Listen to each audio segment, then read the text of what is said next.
Well, there's a personal dimension and then a wider dimension. I think the personal dimension is that Nancy Pelosi, her constituency in California has a lot of Chinese Americans. She's been interested in Chinese issues, Taiwan issues for decades and has spoken out vocally on it. And remember that Pelosi is part of a congressional delegation.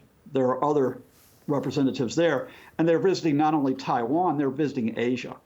So this is in the wider context of U.S. relations with Asia, which brings us to the wider context of a realignment of the Biden administration's policy. You might remember in 2021, there were loud noises from both sides. We were looking at confrontation.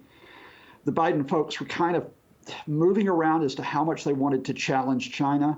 Now we're sort of getting the lines being drawn. We had the nuclear deal, nuclear subs deal with Australia and the UK. We've got the bolstering of the Quad with India, with Japan, with South Korea. We've got other U.S. economic initiatives. And this visit, although it is not official in terms of representing the administration, is sort of America saying to China, look, we know we'll be competing with you economically, we'll compete with you politically. We know you have a one China policy, but no need to overrun Taiwan. No military threats against Taiwan, because of course earlier this year, China was putting the overflights over Taiwan. They're making provocative noises about a non-political way to bring about one China. And this is the U.S. in fact saying, no, that you're not going to do that. How does Taiwan get any form of assurance over this visit? Well, there's a wider framework, which is the U.S. has given Taiwan an assurance since the 1950s that it would defend Taiwan against Chinese military attack. Now, that's wavered from time to time. The political position changed when formally the U.S. recognized Beijing rather than Taiwan in the 1970s. But the reassurance here is, look, Taiwan's economy, Taiwan's people, Taiwan's not sovereignty, we can't say sovereignty, but Taiwan's security, they've got someone behind them. And Bev, let me put this in a wider context. I want to throw something to you that other people may not have watched.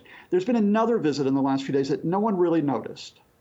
The Taiwan parliament speaker and a delegation went to Lithuania, a country far away in the Baltics. Now, why is that important? A few months ago, Lithuania allowed Taiwan to open up an economic interest office, the first one in Europe. China was upset about this. Beijing said it violated independence. Guess what? Lithuania not only still has that office, it's opening its own economic office in Taiwan. Not just the U.S., but other countries are saying, look, beyond the veneer of the one China policy, where is the space for Taiwan economically, and not always having to look to Beijing to give a yes or no on what that answer might be. And that is a really great point that you make, because I was going to say to you, look, so many countries have now acknowledged the inevitable that China wants recognition of the one China policy. Do you start seeing this now as a sort of watering down of that sort of global commitment to that? I think it's a reconsideration of it. And I think there's a couple of factors that come into play here. One thing that hasn't been mentioned recently, as far as I can tell, is Hong Kong. And of course, Hong Kong, part of a one China policy when China regained sovereignty over it. But the crackdown in Hong Kong unsettled a lot of people, not just because of human rights, but economically as well. What would happen next? So the idea that China would repeat that with Taiwan, and that they would do that by breaking the timetable, in other words, by doing it sooner rather than later, I think means that countries are reassessing what they do. Now, few have gone as far as Lithuania. Notably, the European Union ran way far away from that. Yeah. But still, I think in Asia, you're looking for allies, Japan, South Korea, Indonesia, Singapore, Malaysia, some of whom Pelosi visited before going to Taiwan, who are effectively saying, we don't want a China-U.S. confrontation, but we want to know where the lines are here. And I think the lines are being drawn in the hope that neither Beijing nor Washington crosses them in the near future. So that is fascinating. Do you think in that way it could take the temperature out of any attempt by Beijing to view this as a sort of excuse to defensively try and take Taiwan?